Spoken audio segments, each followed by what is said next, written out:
लतिका, लतिका, उठ ना, देखना हो गया ना अनर्थ।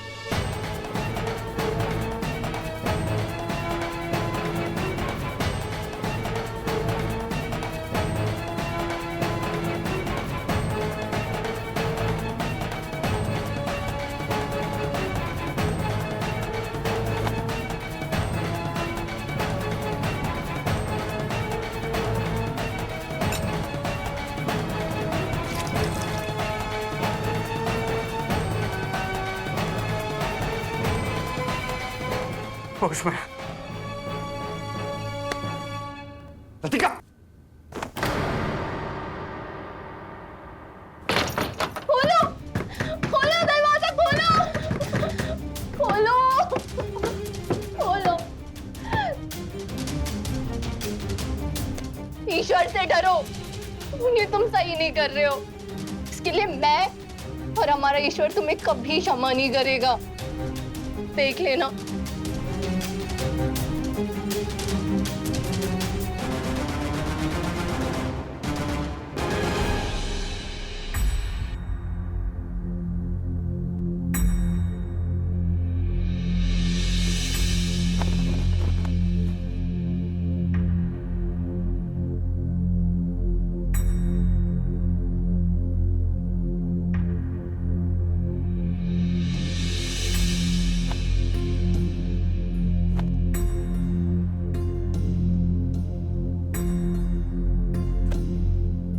गुरुदेव, चल।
क्षमा करें महाराज, हम आपकी बेचैनी समझ सकते हैं, किंतु आप चिंता ना करें, सब ठीक हो जाएगा। रानी, आप मृगशाह को नहीं जानती, वो कितना क्रूर और धूर्त है। मुझे चिंता इस विषय की है कि कहीं उन सभी के साथ कोई अनहोनी ना हो जाए।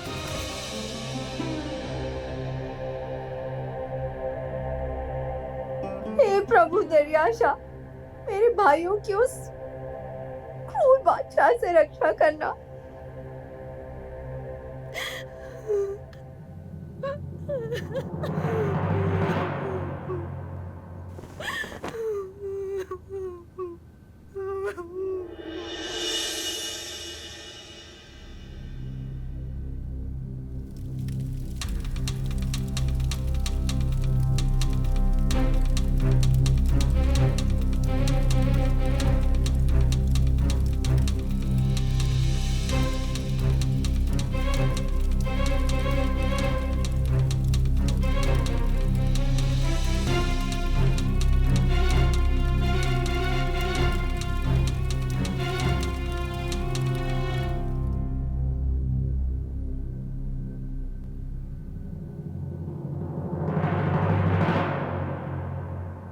माफी चाहता हूं हुजूर, लेकिन आपको उन काफिर हिंदुओं को यहाँ आने की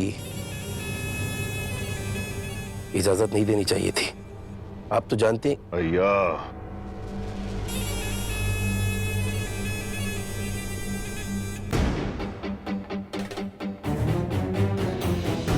भैया खान, या तो तुम्हें हमारी ताकत का अंदाजा नहीं है, या फिर तुम्हें अब हम पर यकीन नहीं रहा, वरना इन घास फूस खाने वाले हिंदुओं से इस कदर घबराते नहीं तुम। माफी चाहता हूँ हुजूर, मेरे कहने का वो मतलब नहीं था। मैं तो बस ये कहना चाहता था कि कहीं वो काफिर हिंदू इबादत के बहाने कोई तिलिस्म न कर दें।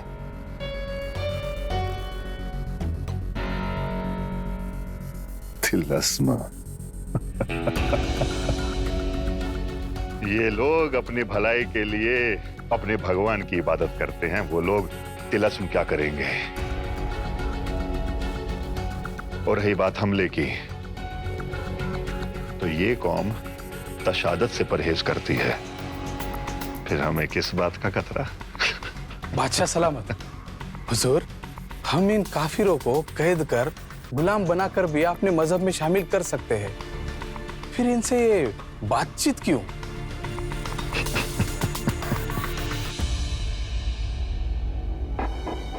नासिर मियां, गुलाम डर से तो अपना मजहब बदल सकते हैं, मगर दिल से उसे कभी कबूल नहीं करेंगे। इसलिए बातचीत की जगह हमेशा रखनी चाहिए। डर से मजहब बदल भी लिया तो हमारे मजहब के साथ जीने की आदत भी डाल लें।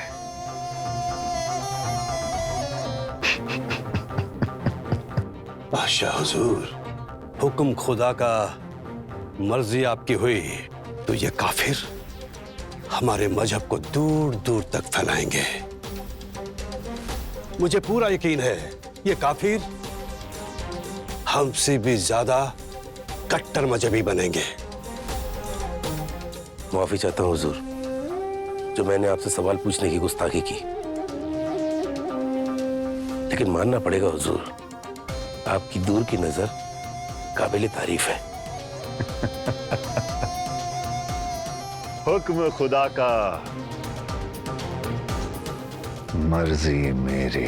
बादशाह का इकबाल बुलंद रहे, बादशाह का इकबाल बुलंद रहे, बादशाह का इकबाल। बुलंद रहे। ठहरो। बादशाह को संदेशा भेजिए। राजगुरु संत पुगर और कुछ व्यापारी बादशाह से मिलना चाहते हैं। आप यहाँ इंतजार कीजिए, हम बादशाह को खबर करते हैं।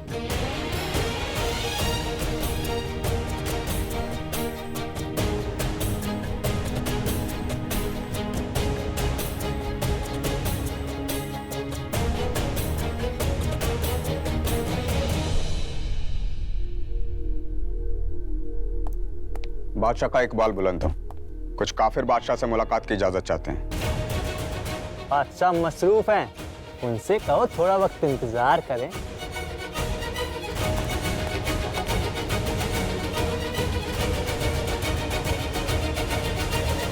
बादशाह भी व्यस्त हैं, मैंने आपका संदेशा उन तक पहुंचा दिया है। जैसे ही उन्हें वक्त मिलेगा वो आपको बुला भेजेंगे, तब तक आप यही इंतजार कीजिए। ठीक।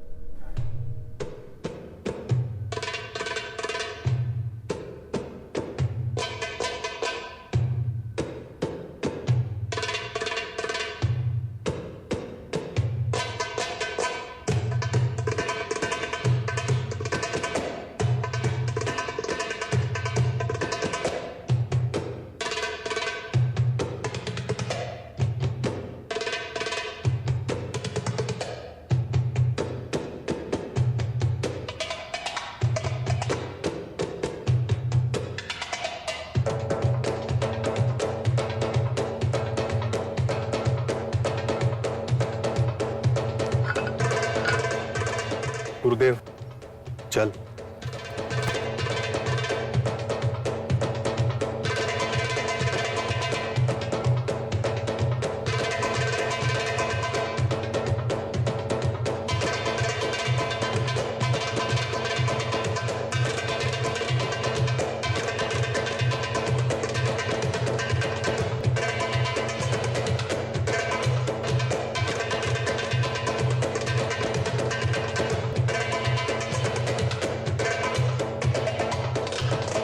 बादशाह का इकबाल बुलंद हो, वो काफिर काफी देर से आपके बुलावे का इंतजार कर रहे हैं और बार बार आपसे मिलने की इल्तिजा कर रहे हैं।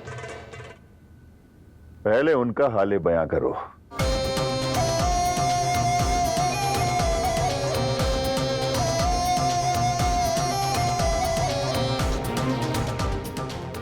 शाबाश, यही तो हम चाहते थे। पहले उन्हें थोड़ा और तड़पाओ, फिर उन्हें हमारी मेहमान नवाजी का इल्म कराओ। जी बादशाह। सुल्तान,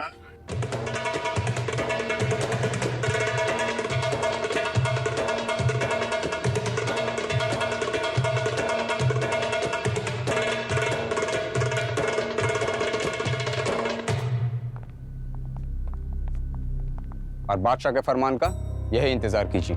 गुरुदेव, अब तो अति हो गई, लगता है अब प्राण निकल ही जाएंगे। सदानंद, तुम शायद भूल रहे हो, हम बादशाह के यहाँ आए।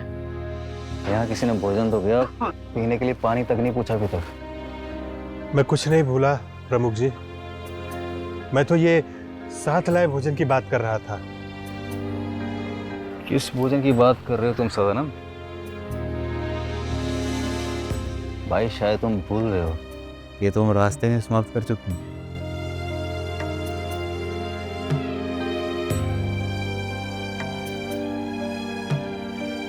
लगता है भूख से प्राण निकल ही जाएंगे।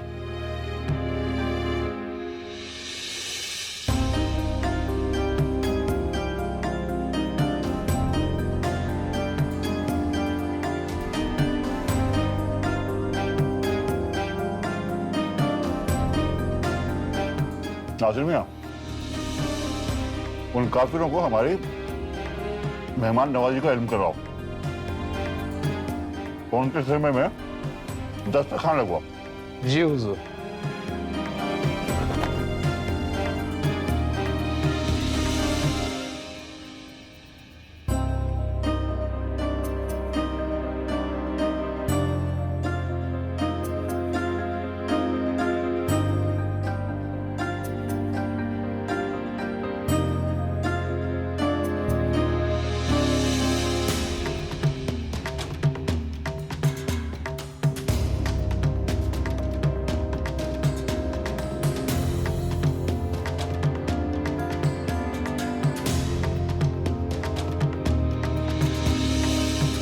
हमारे बादशाह हुजूर ने खास आप लोगों के लिए बेहद लजीज खाना तैयार करवाया है। आप इसका लुत्फ उठाइए, हमारे बादशाह को अच्छा लगेगा।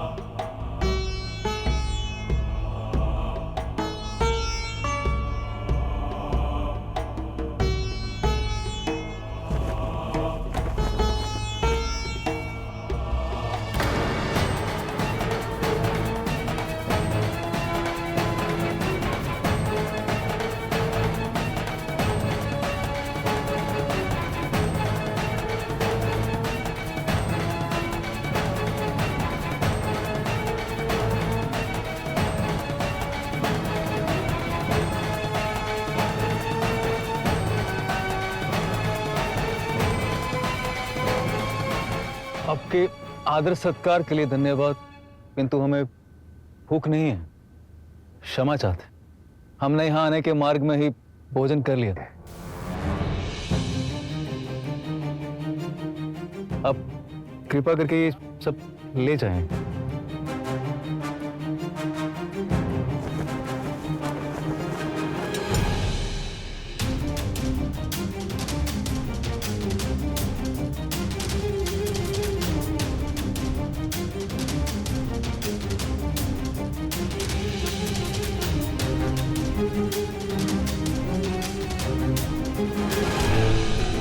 क्या हुआ, खाया?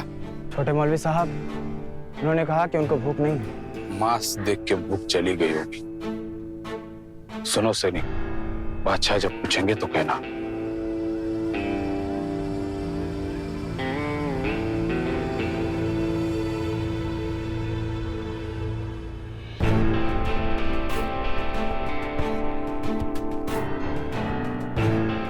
बादशाह का इकबाल बुलंद हो।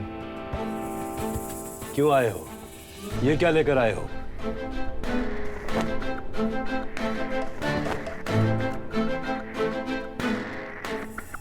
हुजूर, उन काफिरों ने हमारे खाने को नापाक कहा।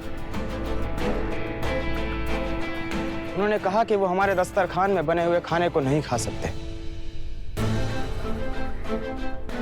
और जब मैंने उनसे कहा कि बादशाह हुजूर ने खास आपके लिए हिंदू तौर तरीके से खाना बनवाया है,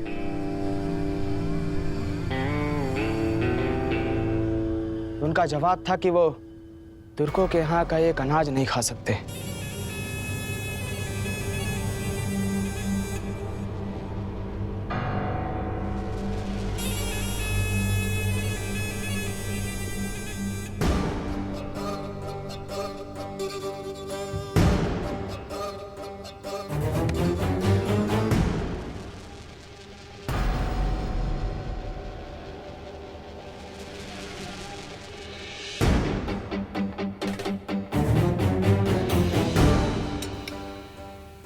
दिल तो चाहता है कि उन काफिरों की गर्दन अभी सर से कलम करके उन्हीं थालों में उनके घरों पर भेज दो।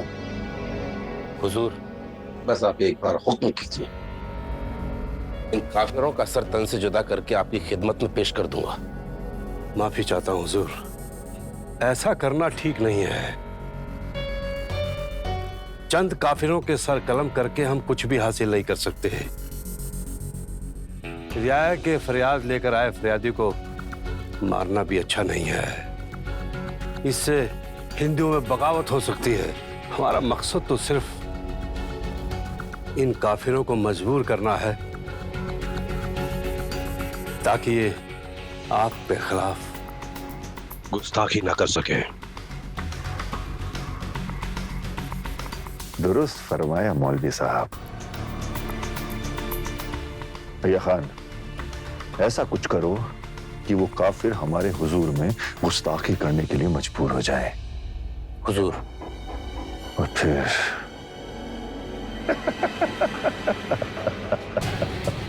हुक्म खुदा का, मर्जी मेरी। बादशाह हुजूर ने आप लोगों को बुलाया है।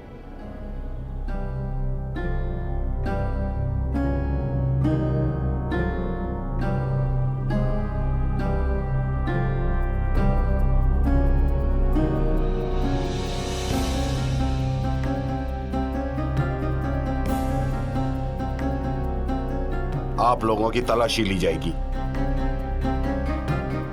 इतना बड़ा बादशाह चंद निहत्थे लोगों से डर गया?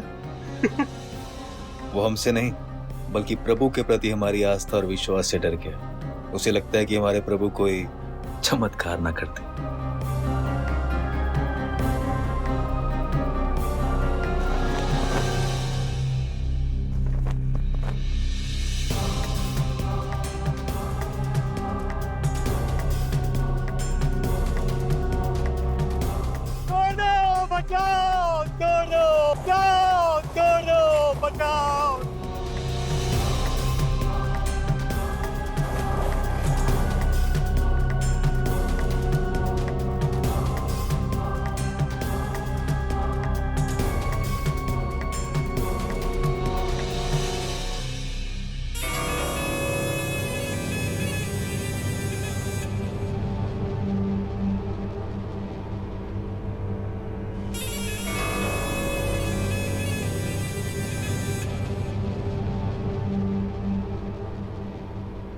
तशरीफ रखिए।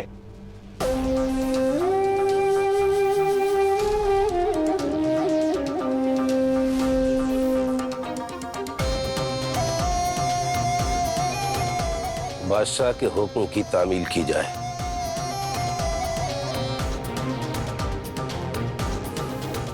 क्या हुआ? क्या तुम इन्हें अपना बादशाह नहीं मानते?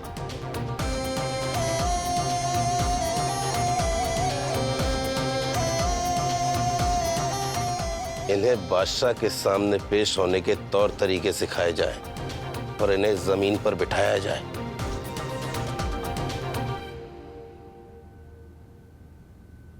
सैनिकों,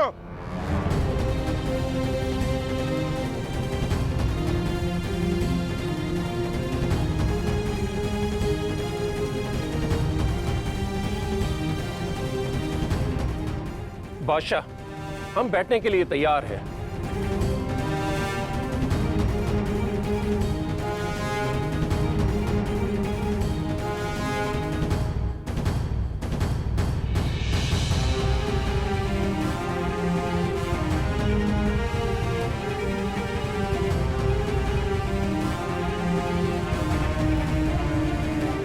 बादशाह, आपका आदेश का पालन करने में भी हमें कोई परेशानी नहीं है, परंतु हमारी परंपरा और रीति रिवाज के अनुसार अर्जी देने वाला कभी भी राजा के सम्मुख राज दरबार में नहीं बैठता है,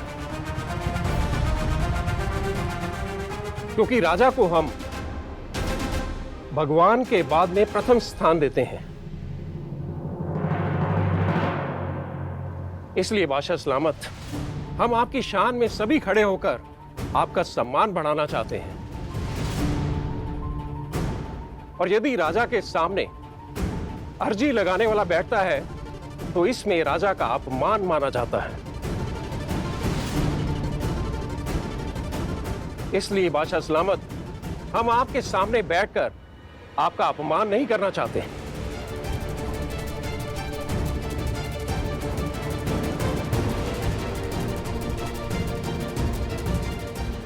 तो जैसे बादशाह का आदेश हमारे सर आंखों पर, यदि आप चाहते हैं कि हम आपके सामने बैठें तो हम आपके सामने बैठने के लिए तैयार हैं।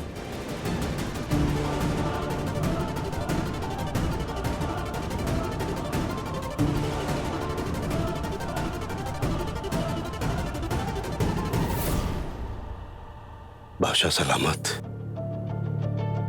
ये ब्राह्मण दिखने में चतुर लगता है और देह में ये सबका गुरु भी है। और ये दुष्प्रचार होगा कि हिंदुओं ने बादशाह के सामने घुटने टेक दिए।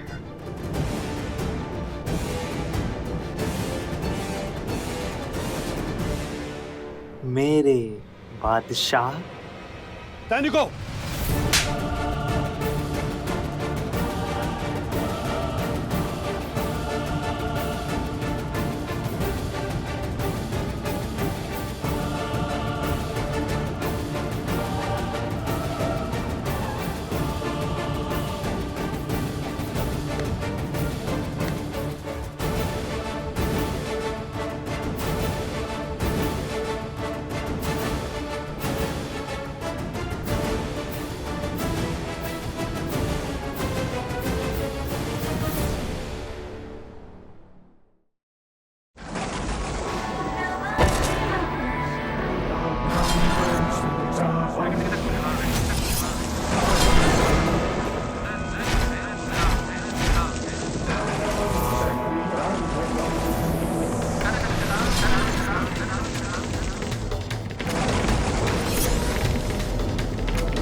साईं सुनते हो क्या एक विनती है, अब हमें तुम दरस दे दो, सांसें चुभती है, घाव मन पर है, मन पर दिखते तन पर है, कैसे दिन बीते काटे पल पल है, दर्द के छाए